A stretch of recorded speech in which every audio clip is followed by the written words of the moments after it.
Hace algunos días, el ex ministro del Interior, Nicolás Martinelli, publicó un libro en el que resume su experiencia al frente de esta cartera. De hecho, también le hizo llegar un ejemplar al actual ministro Carlos Negro. ¿Qué se puede esperar en materia de seguridad? ¿Qué plantea, por ejemplo, este dirigente del Partido Nacional? Hace algunos días también se conocieron la cifra de delitos que publicó el Ministerio del Interior, en el que se señala que bajaron todos los delitos a excepción del abigeato y la violencia doméstica. De seguridad vamos a hablar hoy. Bienvenidas, bienvenidos. Así comienza Lado B.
Y de seguridad vamos a hablar esta noche en vivo aquí en Lado B, en la pantalla de TV Ciudad, precisamente con el ex ministro del Interior, el doctor Nicolás Martinelli. ¿Qué dice, Nicolás? Bienvenido, ¿cómo andás? ¿Qué tal? ¿Cómo andás? ¿Andás bien? Buenas noches para ti, para los colegas. Bueno, Placer volver a acompañarlos. Bueno, un gusto tenerte por acá nuevamente para hablar de este tema tan sensible, ¿no? Que obviamente nos tiene preocupados a todos ya desde hace mucho tiempo. Seguimos hablando de seguridad desde hace muchos años. Está Mauro Casa, Martín Duarte también en el equipo, ya los vamos a incorporar a la charla. Y hacía referencia recién, Nicolás, en la introducción, a este libro que estoy mostrando, que resume tu experiencia al frente del Ministerio del Interior, 15 meses, ¿no? Como ministro. Allí vamos a charlar de algunas cosas. Vos planteás esta necesidad también de políticas de Estado, ¿no? Además del enfoque dual y algunas cuestiones que vamos a repasar. ¿Se lo hiciste llegar al ministro Carlos Negro? Sí, así es. Se lo hice llegar con una dedicatoria. ¿Dedicatoria? Sí, precisamente. ¿Qué decía? Un poco. Y bueno, hablando de esto que tú recién mencionabas, de la necesidad y la importancia de generar una política de Estado en materia de seguridad pública que trascienda los gobiernos, ¿no? Con una mirada más de largo plazo, y la necesidad de seguir este camino que iniciamos en el periodo pasado, que es lo del enfoque dual, ¿no? Donde recoge básicamente la experiencia nacional, que es, yo la divido en dos etapas, las del año 85 al 2005, gobierno de los partidos tradicionales, y se separaron, se focalizaron mucho más en la parte represiva, una policía y la salida, la vuelta a la democracia, donde veníamos con un aparato represivo bastante fuerte. Entonces, de alguna forma, la policía continuó con esa tónica represiva y muy tímido en lo que tenía que ver con las políticas sociales. Si bien las hubo, no fueron el motivo principal del ataque a la inseguridad. Y después del 2005, el gobierno de la izquierda, al 2020, son 15 años donde nos corremos completamente de vereda, nos paramos básicamente en el trabajo en las causas, con muy poca represión, la represión era mala palabra, y con la consecuencia de que los delitos se terminan disparando. ¿Por qué? Porque la represión, que es una herramienta, un elemento indispensable de la policía, lo que ayuda, o lo que demostró ayuda, es a contener el crecimiento de los delitos. Por eso en la primera etapa que yo hablaba de partidos tradicionales, los delitos crecen, pero más levemente, sostenidamente, pero levemente, y durante los gobiernos del Frente Amplio crecen de forma totalmente acelerada. Entonces creo que esa experiencia nacional y también surge de mirar lo que ha sucedido en otros países, nos llevó a entender que acá había que trabajar en los dos pilares. Por un lado en la represión y al mismo tiempo en las causas. Sobre todo porque el trabajo en causas lleva tiempo. El resultado del trabajo en causas nos lleva mucho tiempo. Entonces vos tenés que reprimir en el mientras tanto, porque si no, evidentemente nunca vas a lograr bajar los delitos en forma sostenida, como lo viene sucediendo en Uruguay en los últimos 5 años. Vos en esa dedicatoria al ministro Negro planteás esto de la continuidad, ¿no? En eso de la política de Estado, de cómo establecer una línea de trabajo. ¿Vos cómo ves hoy lo que está haciendo este gobierno en materia de seguridad? Yo creo que tiene mucho de continuidad, lo he dicho. Hay jefes, desde el director nacional de la policía, Zambulla, en su momento el subdirector Efraín Abreu, que después renunció, como una cantidad, creo que la mayoría de los jefes departamentales, incluso hay también otros jefes de distintas direcciones que han permanecido. Eso obviamente que te da cierta continuidad en determinadas políticas. Lógicamente que después está la impronta del ministro, el subsecretario, el director general y las nuevas autoridades que vengan, que bueno, puede haber algunos matices y algunos cambios, y que eso también te define determinadas cuestiones en materia de política, que te puede cambiar el rumbo de cómo venías o no. Yo lo que veo son luces y sombras. Creo que hay luces en esto que te decía, de cierta intención de continuidad y cierta continuidad. Por lo menos en el discurso he visto ese tipo de cosas. Yo he visto hablar a Negro de enfoque dual en modo on. Me acuerdo de una entrevista que le hicieron en Montevideo Portal antes de iniciar su gestión, que hablaba de que esto iba a continuar. Me parece que lo he visto también en el discurso de generar políticas de Estado, en la convocatoria del acuerdo multipartidario que hizo el gobierno, pero obviamente que después también hay cosas que no las veo reflejadas en la práctica, ¿no? en la experiencia. Por ejemplo.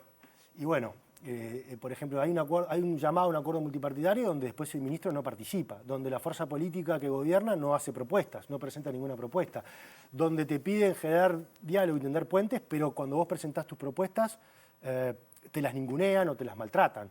Entonces, creo que por un lado vamos en el discurso de generemos política de Estado, pero por otro lado, en los hechos estamos haciendo cosas diferentes. Ahora, ¿cómo tomás? Porque esto de la seguridad sigue siendo un debate político, ¿no? Hay cruces entre gobierno y oposición.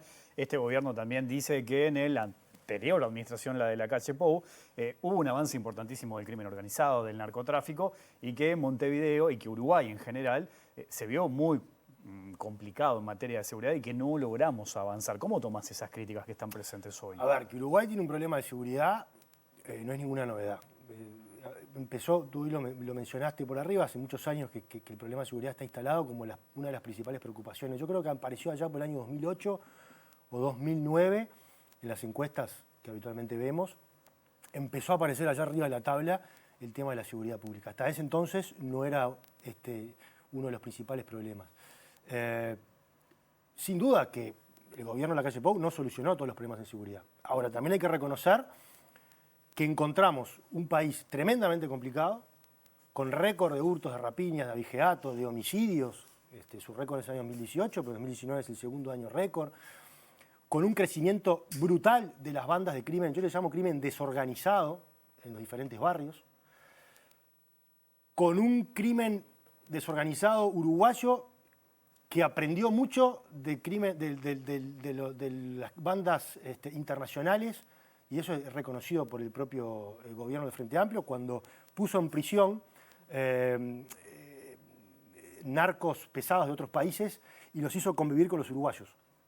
Eso generó vínculos y lazos que después los propios uruguayos empezaron a explotar, y eso generó el problema gigante que fue creciendo, sobre todo del año 2015 al año 2020, en barrios como Cerro Norte, Marconi, Plácido de Sauri, Casaballe. ¿Se acuerdan de los problemas que había en Casaballe? Ahora hace pocos días empecé a notar que en Plácido Yauri, que es un barrio que está muy cerca de Casaballe, pero está en la cuenca, está lindero a Casaballe, empezamos a tener los mismos problemas que teníamos en la era Bonomi, con gente que expulsa de sus casas, con narcos o bandas desorganizadas que están expulsando de sus casas a familias o a trabajadores, con la intención de hacerse esas propiedades para montar sus negocios, para montar las bocas de droga o lo que fuere. Entonces, yo creo que, como te decía, el gobierno de la calle Pou no solucionó todos los problemas de seguridad. Por supuesto que siempre hay margen para seguir mejorando, pero puso un mojón muy importante, que fue cortar una tendencia alcista que llevaba más de 20 o 25 años y empezar una tendencia de descenso sostenida. Hoy llevamos 5 años de baja de los principales delitos, o por lo menos los delitos que más preocupan a los uruguayos, como es el hurto y el abigeato. El homicidio, yo siempre digo, es un delito que preocupa más al sistema político que a la gente. Yo eso lo tengo medido en los focus group. La gente piensa que, ojo, es un tema delicado, ¿no? Pero la gente piensa que los homicidios es algo que se matan entre ellos, eso es lo que te dicen. Entonces, el delito que más le termina preocupando cuando vos les preguntás en los focus group es la rapiña, porque se hace con violencia y les genera miedo, Y el hurto, porque de alguna forma te entran a tu casa, te invaden tu terreno, tu jardín, entonces también te sentís que tu intimidad está de alguna forma violentada. ¿Y qué lectura haces de estas cifras que publicó el Ministerio hace poquito que hablan de este descenso? Yo no veo novedades. Veo el continuismo, una ola que venía de la administración anterior que de alguna forma empuja o continúa a la baja de estos delitos. Sí advierto algunas luces amarillas. Por ejemplo, el abigeato, que llevaba 4 o 5 años de bajas ininterrumpidas, ahora tiene un crecimiento. Sí advierto luces amarillas en las rapiñas, que si bien han bajado a un ritmo bastante menor al que venían bajando. En el 2024 cerramos con una baja de 22% de las rapiñas. La baja ahora es del 11%. Entonces hay que ver y analizar si eso no se debe también a algunos cambios en los despliegues territoriales que he notado y que eso haga o le quite presión al crimen desorganizado en algunos barrios y que los delincuentes se sientan en este periodo más empoderados para avanzar sobre la policía, como estamos viendo, varios enfrentamientos con la policía, que antes había, pero eran poco frecuentes, ahora se están dando de forma más frecuente, atentados que antes no se daban, como el de la fiscal de corte, bueno, esto del túnel, donde aparecen algunos miembros del primer comando capital. Entonces, hay algunas luces para prestar atención seriamente y quizás para que las autoridades del Ministerio del Interior empiecen a rever si las políticas que están llevando adelante son las acordes como para seguir sosteniendo esta baja de los delitos. Martín Duarte, ¿qué dice? ¿Cómo andás? Wilmar, ¿todo bien? Bien, ¿y vos? Bueno, investigué un poco más acerca de esa dedicatoria porque me gustaría volver sobre el tema, porque tengo el libro de Negro, este fue el que le regaló Negro y con la dedicatoria, porque Nicolás agrega dos conceptos, voy a partir en dos la pregunta, memoria y método. Porque obviamente hay una señal política en esa dedicatoria del libro que le entregás al ministro. La seguridad pública exige memoria, método y continuidad institucional. ¿Por qué incluiste esos dos términos, sobre todo el de método y el de memoria? Sobre todo el de memoria, porque a veces también se cuestiona el Frente Amplio el no reconocer un recorrido. Eso por un lado. Y mencionabas lo del robo, que de hecho ha sido uno de los temas más visibles de la semana pasada, que generó conmoción también. ¿Cómo viste el accionar allí del Ministerio del Interior? Citabas el primer comando capital. De hecho, ayer estuvo el prosecretario Jorge Díaz por aquí y se refirió al hecho. Él señalaba incluso que no iban a entrar por el túnel, sino que un poco él analizaba el concepto de que iban a robar, quizás armados, el banco y salir por el túnel. Bueno, ¿cómo analizaste también, ese es el segundo tramo de la pregunta, un poco el episodio? Bien, gracias por las preguntas. La primera, memoria por lo que tú bien definías. Yo creo que a veces el Frente Amplio como que tiene un afán refundacional, ¿no? Todo llega o le cambia el nombre. Ahora vimos que al Grupo Geo le cambió el nombre, le puso para otro nombre distinto, pero es el mismo equipo, el mismo director, o sea, todo lo mismo. Y lo mismo pasa con otros programas.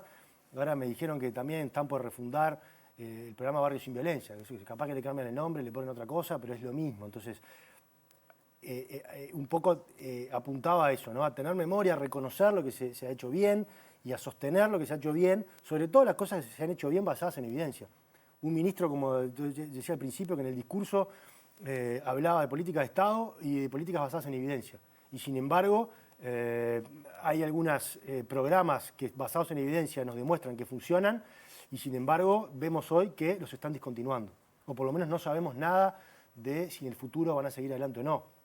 Pongo un ejemplo, el programa de inclusión asistida, que era o apuntaba o apunta directamente a bajar la reincidencia carcelaria, que es un problemón que tenemos hoy en el sistema de reclusión de nuestro país, donde la calecita es permanente, ¿no? El 70% de las personas que ingresaron el día 1, el día 4, vuelven a reincidir. Entonces, este programa, que estaba además apoyado en la Universidad de Montevideo, que tenía un grupo testigo como para poder medir si funcionaba o no funcionaba, lo empezamos a implementar en conjunto con el MIDES, y es una experiencia que ha dado buenos resultados. Nos dice que en el primer mes se logró bajar un 22-23% la reincidencia carcelaria y que es cierto que después, en los meses subsiguientes, porque disminuye de alguna forma la fuerza que tiene el programa en cuanto a los asistentes sociales o psicólogos o las posibilidades de seguimiento, porque le falta plata, por así decirlo. Entonces, de alguna forma vuelve a la curva normal o retoma la curva normal de la reincidencia. Pero es un programa que demostró que si vos le ponés músculo, si le ponés recursos humanos, le ponés recursos financieros, da resultados. Bueno, yo hice un pedido de informes ahora, lamentablemente me lo contestaron el Ministerio del Interior, no tengo ni idea si van a continuar, el MIDES está en la misma línea, entonces algo pasó en evidencia que debía o marcó un mojón de que funcionaba. Este gobierno lamentablemente no ha dado señales de continuarlo. Y eso tiene que ver un poco con lo que tú decías, con la memoria, con dejar de refundar cosas, mirar lo que se hizo bien y apoyarse en esos programas que se hicieron bien para generar estas políticas de Estado que, como yo decía al principio, los resultados llevan tiempo. Y si nosotros nos estamos reseteando cada 5 años, entonces nunca vamos a lograr tener los objetivos que nos estamos planteando, que es tener una sociedad más segura y que todos los uruguayos puedan vivir más seguros. La segunda pregunta, lo vinculado al túnel. Yo el otro día puse un tuit sobre eso. Yo creo que se apuraron. Creo que la necesidad de mostrar algún episodio de éxito o de logro llevó a la jerarquía del ministerio a tomar la decisión de explotar un caso que lo venían monitoreando, que lo venían vigilando hacia 2 meses, por lo menos desde diciembre o un mes, y que hubiera sido mucho mejor desde el punto de vista de la prueba y además para evitar todo lo que está pasando hoy, que al final no sabemos para qué era el túnel, si era para robar, si era para transportar armas, drogas u otros elementos, y si era para robar, si iban a robar un banco, qué banco van a robar, si el túnel era para escapar, como dice o dijo el prosecretario, o el túnel era para llegar a la bóveda. Entonces, en definitiva, toda esta cantidad de especulaciones que se generan porque se apuraron. Porque si yo espero, vigilo, monitoreo e intervengo cuando ellos están con las manos en la masa, entonces ya no es ni siquiera una tentativa, que la tentativa además tiene menos, si lográs probar que es una tentativa para eso, tiene menos pena. ¿No hubiera sido más peligroso? Porque si lo los que se agarro con las manos argumenta en la masa, si vos tenés una operación con inteligencia, con investigaciones, bien montada, no es demasiado riesgo para la policía. Y si porque vos la policía está preparado para eso. Y si interrumpís ahora, ¿no es como una forma también de mandar una señal a los delincuentes? De decir, bueno, mirá, no te dejamos avanzar porque tenemos esto acá y lo descubrimos. Y puede ser una señal. También puede ser una señal la otra y que además la policía tenía la tranquilidad de saber que podía vigilarte, que podía monitorearte, que podía agarrarte con las manos en la masa, que no nos apuramos, que somos profesionales, que sabemos cuándo intervenir y cómo intervenir, y que en definitiva después cuando lo hacemos, la Fiscalía va a poder tener todos los elementos absolutamente blindados para poder condenarlos, no por una supuesta tentativa, sino efectivamente por un hurto consumado. Entonces, por eso es que yo digo que esto me parece que fue una operación que la apuraron. A ver, a mí me ha pasado, yo cuando fui ministro, y supongo que le habrá pasado a Gebe, la Rañaga, a veces pasan esas cosas. La policía también, o el mando político de la policía también tiene que mostrar gestión, y le tiene que mostrar al ministro cosas. Y el ministro también tiene que responder a la ciudadanía, sobre todo un ministro como Negro, que es el ministro peor evaluado por la ciudadanía, es un ministro sin diálogo con la oposición, es un ministro que además tiene poco respaldo dentro de su gobierno, es un ministro enfrentado a los sindicatos, entonces también tiene que mostrar algún logro. Y fíjate vos qué interesante que el tipo venía de cometer un delito con el tema de la libreta de conducir, venía de un operativo, otro operativo más fallido en un clásico del fútbol, que eso siempre genera muchísimo debate, y con este tema, de alguna forma, logran dejar de costado todo lo otro para que la opinión pública se centre en lo que era un robo del siglo, que no fue tal. Pero vos decís que el gobierno utilizó este episodio del túnel para borrar todo lo demás. Yo creo que aprovecharon la oportunidad, tenían esto, lo estaban vigilando y dijeron, bueno, vamos a explotar, vamos a anticiparnos, explotamos esto antes y de alguna forma, como es algo que atrae a los medios, ¿no? Imagínate un túnel en Ciudad Vieja, que si es para robar un banco, transportar armas, drogas, que si va para el puerto, si no, o sea, genera todo un ambiente propicio para que la gente le preste atención a eso y se olvide lo otro. Digo, no es la primera vez que lo han hecho, ni va a ser la última que lo hagan. ¿Cómo viste el episodio de la libreta y el accidente de Negro? Y yo creo que tengo más respuestas sin contestar que contestadas sobre ese episodio, ¿no? Primero porque creo que fue mal manejado desde el punto de vista mediático, se le mintió a la ciudadanía, se dijo que el ministro tenía la libreta vencida hace unas pocas semanas y hace 5 meses la tenía vencida, Se dijo que el chico que sufrió el accidente había tenido lesiones menores, creo que una luxación. El tipo recibió fractura de rodilla y fractura además creo que también de cadera. Tuvo que ser intervenido. Creo que va a estar postrado en una cama como por 4 o 5 meses. Después se dijo que el ministro había entrefrenado. Uno ve la filmación, el ministro nunca entrefrena. O sea, frena cuando la moto lo choca. Entonces, creo que fue mal manejado, creo que fue una enorme imprudencia del ministro. No solo estar manejando con la libreta vencida, creo que cuando uno llega a un cargo de ese tenor, donde sos un ministro de Estado, tenés que cuidarte en todo. ¿Vos salías siempre con custodia, por ejemplo, cuando eras ministro? Yo salía siempre con custodia y además revisé, siempre fui muy cuidadoso en mirar si tenía mi libreta vigente, si pagaba la contribución inmobiliaria, si pagaba esto. Soy muy prolijo en eso. ¿Manejabas vos o tenías chofer? No, yo tenía chofer. Sí, claro. Durante todo el periodo. ¿Y vos sos ministro, tenés chofer las 24 horas y tenés custodia en tu casa las 24 horas? Permanente. ¿No salías solo? Permanente. Capaz que en algún momento salí, pero salís con un auto custodia que va atrás tuyo también. O sea, para algo la sociedad te pone una custodia y es un protocolo absolutamente común acá y en cualquier país del mundo. Que el ministro de Seguridad Pública, post lo que le pasó a la fiscal Mónica Ferrero, post lo que me pasó a mí con las amenazas, etcétera, etcétera, que vos salgas sin custodia, es una imprudencia importante, ¿no? Me parece que ahí el ministro se equivocó. Y después encima va al Parlamento a pedir disculpas y pide disculpas leyendo. ¿Cómo vas a leer cuando pedís disculpas? Si pedís disculpas son genuinas, te sale del corazón. No lees para pedir disculpas. También está el politólogo Mauro Casa con nosotros. ¿Qué dice, Mauro? ¿Cómo andás? Muy contento, muy contento. Felicidades por la nueva temporada. Bienvenido. Feliz de estar aquí. Bueno, Martínez, lo escuchaba con mucha atención. Quería volver a la cuestión más política de lo del enfoque dual, ¿no?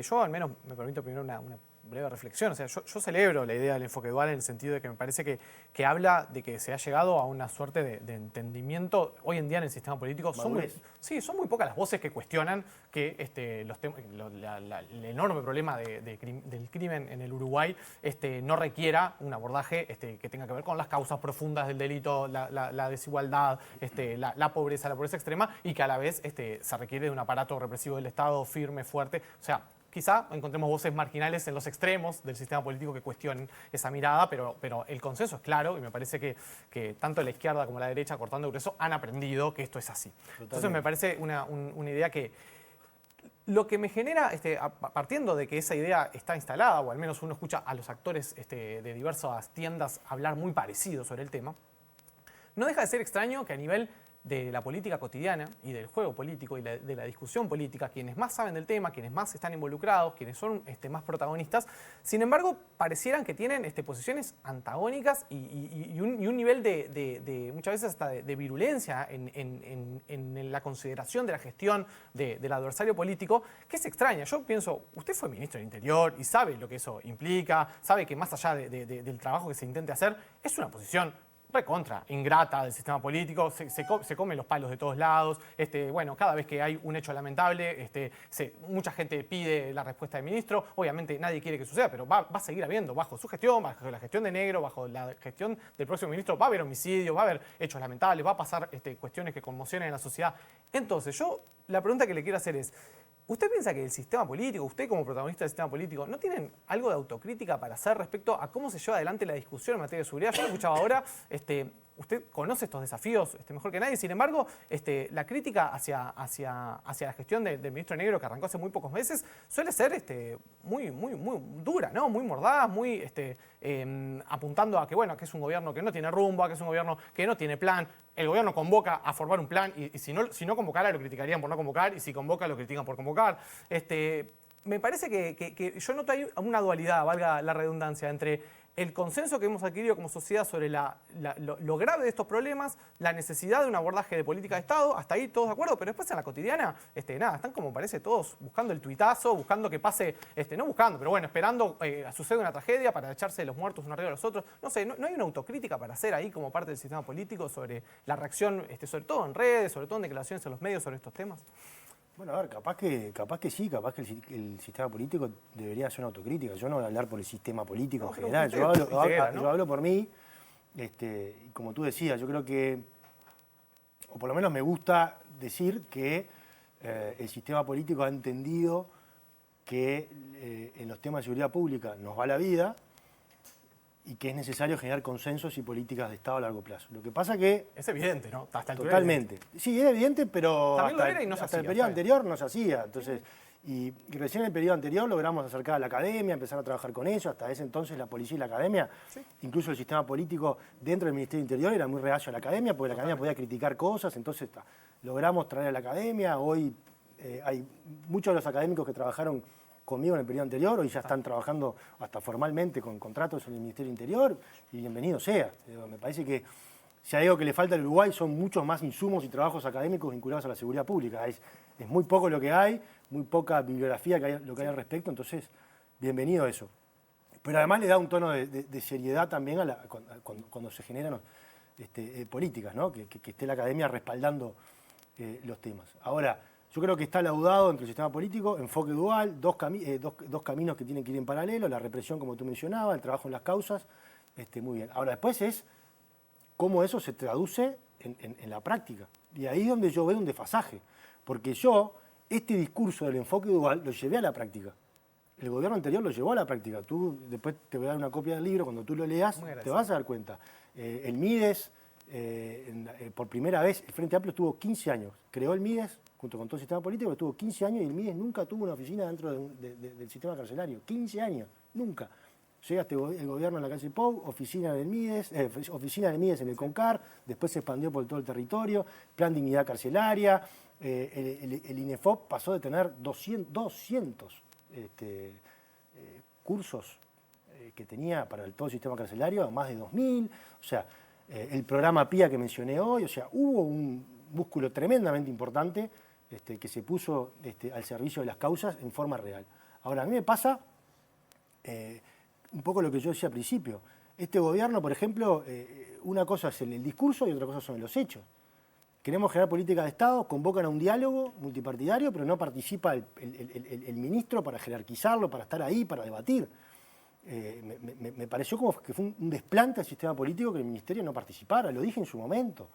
Bueno, en el periodo pasado, en la convocatoria, quien dirigía eso era Sanjurjo, también no estaba. No, pero participó en las primeras reuniones, yo participé, o sea, no. Bueno, pero la operativa de un plan no la lleva adelante un ministro, es evidente que... Y tenía otro enfoque, porque en aquel momento incluso había sido convocado desde el punto de vista académico. Acá una convocatoria política. Había una convocatoria expresamente para el sistema político, donde cada partido tenía su representante político y algunos más de un representante. Entonces, nosotros fuimos con un exministro, con un ex subsecretario, con un ex director general de secretaría, lo propio hizo el Partido Colorado, lo propio hizo Cabildo Abierto, puso su... Entonces, creo que ahí hubo un error político por parte del ministro del Interior. Error que además lo tiene en cuanto a que está peleado con la oposición. No dialoga con la oposición. Entonces vos me decís, ¿cómo vas a crear, cómo un ministro que no dialoga con la oposición va a crear política de Estado en materia de seguridad pública?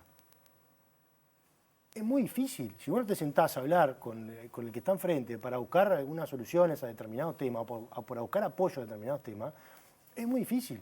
Yo cuando asumí como ministro, lo primero que hice fue llamar, me acuerdo que vino Lucía Echeverri, vino Betiana Díaz, vinieron a hablar del tema cárcel, los convoqué yo, vino Subía, o sea, convoqué a todo el espectro político y le dije, bueno, yo estoy parado acá, quiero saber de ustedes. ¿Me explico? Entonces, el ministro Negro no lo hizo. Creo que le ha faltado, quizás no lo tiene ni lo va a tener, madurez política a la hora de generar vínculos y tender puentes con la oposición. Por eso yo decía hoy, está el ministro peor evaluado, peleado con la oposición, con poco respaldo dentro de su propio partido, enfrentado a los sindicatos que han incluso pedido su renuncia. Entonces, obviamente que todo eso no es el mejor clima para que el ministro pueda pararse y liderar un proceso de políticas de Estado. Martín, vuelvo contigo. Bueno, voy a una pregunta más al dirigente político, si bien tiene algunos aspectos vinculados a la seguridad, pero también como hombre cercano a Luis Lacalle Pou, y es vinculado directamente a una noticia que se conoció hoy, que se va a tratar mañana a las 10 de la mañana. El presidente Orsi convocó al Consejo de Ministros para, en definitiva, rescindir el contrato con Cardama, este tema de las patrulleras oceánicas. ¿Qué primera lectura política haces de este hecho? Lo primero, estoy totalmente por fuera de eso. Yo estoy absolutamente focalizado dentro del sistema político, por así decirlo, en los temas de seguridad, que es en la cartera en la que tuve el honor de presidir, y es donde de alguna forma me he especializado para hablar de esos temas. No me gusta ser una persona que medio todólogo, ¿no? que toca de todos los temas. Ahora, si lo analizo como abogado, yo creo que hay muchas debilidades en los argumentos que ha puesto el gobierno arriba de la mesa. Incluso hasta poco transparentes, ¿no? Fíjate que ahora el senador Ojeda y el senador García están pidiendo acceso a información porque no le han querido dar la denuncia, y por lo que ha surgido en las últimas horas, la denuncia que han presentado tiene en cantidades de falencias en cuanto a lo probatorio. Entonces yo creo que hay que tener cuidado de no caer o de no empujar al Uruguay a que terminemos en un juicio de esos muy complicados que después nos termine costando millones de dólares, ¿no? Yo creo que todo el proceso fue mal encarado, el proceso en un inicio en cuanto al diálogo que no tuvieron y que debieron tener con Cardama, ¿no? Antes de intimar, debían haber generado un diálogo de buena fe, que es lo que se acostumbra a hacer en todas las relaciones de vínculos contractuales. Me pasó a mí cuando ejercí en el ámbito privado, en estudios jurídicos, y bueno, vos antes de intimar llamabas, dialogabas, buscabas entendimientos. Ahora, eso no hubo. De hecho, al dueño de Cardama, de alguna forma en el Ministerio de Defensa, yo escuché por ahí que él había estado reunido 2 semanas antes con la ministra de Defensa y no se le dijo nada de esto, ni se le dijo de que estaba atrasado, ni se le dijo que la garantía que tenía no era la correcta, ni se le dio posibilidades para que él pudiera enmendarlo. O sea que se actuó de alguna forma, no sé si de mala fe, pero no se actuó como se suele actuar en este tipo de cosas. Y todos esos elementos, el día de mañana pueden volverse una prueba en contra para el Estado uruguayo. Y digo el Estado uruguayo, no digo el gobierno, porque el Estado uruguayo, si gobierne con gobierne, los uruguayos somos los que vamos a heredar este juicio el día de mañana, porque va a venir un juicio, ¿no? Si hay una rescisión de contrato, no tengas la menor duda de que Cardama va a iniciar un juicio. Recuerdo que la última vez que te entrevisté me habías dicho que te mandabas algunos mensajes con el ministro, algunos te los respondías, pero que tenías una comunicación. ¿Eso se mantiene al día de hoy? Poco. Yo algunas veces recibo información porque sigo manteniendo fuentes en algunos barrios que me mandan información de, llámese bocas o llámese cosas que se están circulando en las redes de determinadas personas o identificación de determinadas personas, se lo mando al ministro, pero básicamente es solo de ida a la comunicación, no de vuelta, y ahí volvemos un poco a lo que decía Marcos, ¿no? Yo creo que falta ahí la madurez política del ministro de entender que podemos tener discrepancias, que yo puedo opinar o criticar algunas actitudes de él o gestiones de él en materia de política de seguridad, porque estoy en el lado de la oposición y tengo todo el derecho de hacerlo, pero eso no quiere decir que él tenga o tengamos que cortar el vínculo o el diálogo para construir otras cosas en las que sí podemos estar de acuerdo. Mucho se ha hablado del perfil técnico que tiene el ministro Negro, ¿no? Que no era político, no es político, que era fiscal. ¿No pensás que eso puede condicionar también? Porque recién decías, no tiene diálogo con la oposición, no busca puentes, tender puentes. ¿No pensás que eso puede pesar también? Sin duda que pesa. Yo creo que sin el diario del lunes quizás era una buena idea poner un perfil más técnico porque descomprimías de alguna forma el clima político que genera el Ministerio del Interior. Con el diario del lunes te digo que fue una mala idea. ¿Por qué? Porque por todo esto que hemos hablado. Porque evidentemente vos no podés llevar adelante la conducción de una política de seguridad pública sin diálogo con la oposición, sin la posibilidad de tender puentes, sin la posibilidad de generar políticas de Estado, sin liderazgo en la fuerza policial, sin mando en la fuerza policial. Entonces, eso, la misma lectura que hacemos nosotros la pueden estar haciendo los malos de la película y quizás tenga que ver con este nuevo empuje, esta nueva ola con mayor virulencia que estamos viendo ahora en barrios que hasta hace poco estaban mucho más tranquilos, como era Marconi, Plácido Yauri, Malvin Norte, Cruz de Carrasco, barrios donde nosotros en su momento tuvimos que intervenir, logramos aplacar, metimos una cantidad de gente presa y que ahora estamos volviendo, que vemos que se ha recrudecido la violencia en esos barrios con mucho mayor nivel del que había antes, ¿no? Porque yo no recuerdo que en mi época que el ShotSpotter haya detectado 500 balas, como pasó hace pocos días. Capaz que tenías alguna balacera, 40, 50 balas, encontrabas los casquillos, pero el otro día salió una noticia que había 500 balas. Entonces, esto empieza a tomar un tinte de preocupación. Bueno, eso de preocupación, vos decías recién, metemos presos a determinadas personas, pero muchas veces pasa, y está pasando hoy, que operan en las cárceles, ¿no? Y ahí tenemos otro gran problema también. Sin duda, ¿no? Y ahí tenés otro gran problema, y ahí también te hago una pregunta. Yo compré un sistema de inhibición de señales selectivas para las cárceles. No lo están usando. Está pronto para usar, para apretar el botón y ponerle on, hace un año y no lo usan. Entonces... ¿Por qué no lo usan? Y bueno, esa es la pregunta que tenés que hacerle al ministro. No sé, yo lo compré para usar precisamente para evitar lo que tú estás diciendo, que desde el adentro pudieran manejar el afuera, por aquello de que lo que pasa dentro de las cárceles tiene incidencia en lo que pasa afuera. Entonces vos tenés que controlar. Y la verdad que nos llevó un tiempo el análisis de este tipo de productos, porque antes había inhibidores de señal que eran complicados, porque inhibían la señal de toda la cárcel, pero inhibían la señal de todos los vecinos que estaban en los alrededores. Entonces eso traía una enorme cantidad de problemas. Hoy hay tecnología de punta donde vos podés detectar efectivamente cuál es la cantidad de celulares que tenés encendidos adentro, si pertenecen a funcionarios administrativos o del INR, que los podés dejar encendidos, y si hay otro tipo de señales que están encendidas en algunos de los celdarios. Y ahí podés tomar otro tipo de determinaciones, porque podés decir, bueno, voy a una requisa en la cárcel, me quedo con el celular, o armo un expediente de investigación con fiscalía y puedo intervenir ese celular si es de algún preso que me interese para obtener más información. Es una herramienta que hoy no la están usando. Nicolás Martinelli, muchas gracias por tu participación esta noche aquí en Lado B. Bueno, muchas gracias a todos ustedes. Hacemos una pequeña pausa y seguimos. Hay más aquí en la pantalla TV Ciudad.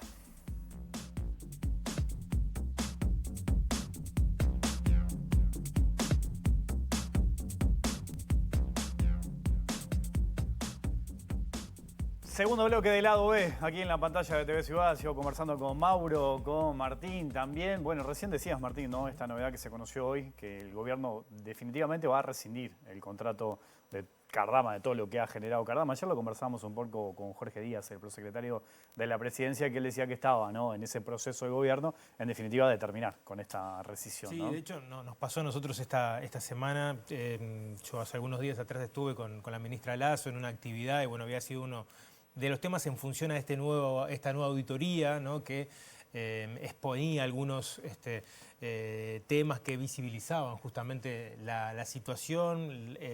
Se especulaba también con el cumplimiento, ¿no?, de esos hitos que no se fueron cumpliendo y de hecho las fotografías que circulan, las inspecciones que mandó a hacer el Ministerio de Defensa también a España, bueno, estaban todos los elementos, pero de hecho ayer el propio prosecretario y ese día que le consultábamos a la ministra mantuvieron un poco esa reserva, teniendo en cuenta que ya estaba estipulada la espera primero que Orsi llegara de China, que ocurrió el fin de semana. De hecho, este informe tomamos conocimiento el pasado viernes. Y bueno, se mantuvo esa cautela por parte de las autoridades, pero bueno, mañana, como decíamos, está previsto un consejo de ministros sobre las 10 de la mañana y va a ser, yo creo que, ahí la mirada de Marcos será interesante, ¿no?, pero como que el segundo hecho significativo político, ¿no?, de mensaje, señal, primero fue todo el tema vinculado también a los anuncios que se hicieron con las potabilizadoras, ¿no?, pero creo que este es el segundo marcha atrás con respecto de políticas que alentó el gobierno de Lacalle Pou, o que firmó en este caso, y que, bueno, va a haber una señal importante, ¿no? Hay que ver las repercusiones, como decía también Martinelli, puede tener desde la oposición y también a nivel de posibles acciones legales, ¿no? Está como un poco instalado también por parte de la oposición de que este gobierno viene a barrer muchas de las cosas que se hicieron en el periodo pasado, ¿no? En el caso de Neptuno, en este caso de Cardama también, ¿no? Sí, es una lectura muy antojadiza, ¿no? Difícilmente se pueda cotejar con la realidad si uno hiciera un paneo de políticas públicas que ya a un año, cuando se haga un año del gobierno, se puede empezar a mirar y bueno, y entra en contradicción con una idea que también es muy fuerte y que es claramente verificable, que es que este gobierno supone mucho más continuidad que cambio, así como en el gobierno de la calle Pou también hubo continuidad respecto a grandes líneas de acción en los temas centrales de la vida del país que se vienen haciendo desde hace mucho tiempo, ¿no? Lo cual no es necesariamente ni bueno ni malo, es discutible, ¿no? Pero bueno, es más me parece un artilugio político decir, no, el gobierno viene a derrumbar todo lo que hizo el gobierno anterior. No, viene en algunas áreas hay temas concretos. Esto no es una gran política pública, la cuestión de si se compran o no se compran 2 patrulleras oceánicas a determinado proveedor. Es un tema recontra puntual y que ni siquiera requiere de una normativa, es un acto administrativo, ni siquiera hay una ley ahí ni nada. Entonces, a lo primero que comentabas, mi mirada es que no, claramente no es un gobierno refundacional en ningún sentido. De hecho, tiene desde la izquierda esa crítica, ¿no? Tiene desde la izquierda un ataque que si uno lo lee es bastante certero, de que es un gobierno que supone mucho más continuidad que cambio. Así que de refundacional casi que nada. Lo que pasa es que con el tema Cardama, claro, el Partido Nacional en particular tiene un serio problema porque está intentando señalar sí, quizás algunas desprolijidades en materia de comunicación que ha llevado adelante este gobierno, cuando no, respecto a esta cuestión. A mí me parece que ahora, que en febrero se da la rescisión, estamos claramente en el corolario de que la comunicación que se hizo por allá por el mes de octubre, noviembre, no fue demasiado clara. Por octubre, noviembre se anunció algo, luego no se supo mucho qué se iba a hacer, se planteó la denuncia de fiscalía, no se sabe de la investigación qué se ha avanzado y qué no, y se va ahora por la rescisión unos meses después. Por lo tanto, yo noto, sí, en ese proceso, sobre todo de la comunicación y de qué medidas tomar y cuándo, por parte del gobierno, noto una desprolijidad. Ahora, lo que me parece que hay que decir, porque es una verdad inmensa, es que esa desprolijidad es ínfima al lado del problema enorme que tenemos, que fue el proceso de compra de estas patrulleras en el gobierno pasado. Entonces, claro, obviamente eso no se le puede uno pedir ni a Martinelli ni a ningún miembro del Partido Nacional que tenga la honestidad intelectual, dirán algunos, o sincericidio diremos otros, de decir que el problema es el proceso, el problema fue la compra que se hizo. Sí, después si el gobierno a la hora de querer enmendar ese problema lo hizo de manera más o menos prolija en la comunicación o en los actos administrativos, es una discusión que me parece que es completamente secundaria. El problema de fondo es que hubo un gobierno y hubo un ministro particular, que es el doctor Javier García, que llevó adelante un proceso que es insólito. Es insólito. Cualquier persona que tenga a bien una computadora cerca o un teléfono móvil y quiera googlear cómo fue el proceso de compra de Cardama, que colegas periodistas han hecho racontos muy acabados y muy buenos sobre eso, no resiste. Es muy difícil no encontrar allí no sé, todos los vicios que uno se puede imaginar de mal manejo de la cosa pública, ¿no? Después veremos cuánto de eso, la justicia logra demostrar, que algo esté mal hecho o que algo sea hecho de una forma inmoral o que algo sea hecho con pésimo manejo administrativo. No quiere decir que después eso configure delitos, sobre todo en el Uruguay, donde probar las cosas, muchas veces, sobre todo probar delitos contra la administración pública, es dificilísimo, cuesta mucho y después las penas son irrisorias. Lo sabemos bien, ¿no? Que gente pintando un banco de una plaza después de haberse robado quién sabe cuánto. Pero mi lectura es esa. Sí, claro. El gobierno me parece que no lo maneja comunicacionalmente bien, como no maneja bien casi que ningún tema de comunicación. Ahora, el problema de fondo es el brete en el que nos metió el gobierno anterior con este tema, ¿no? Se me terminó el tiempo, pero la seguimos otro día, ¿les parece? Gracias a los dos. Mañana volvemos a las 20. Que pasen bien. Chau.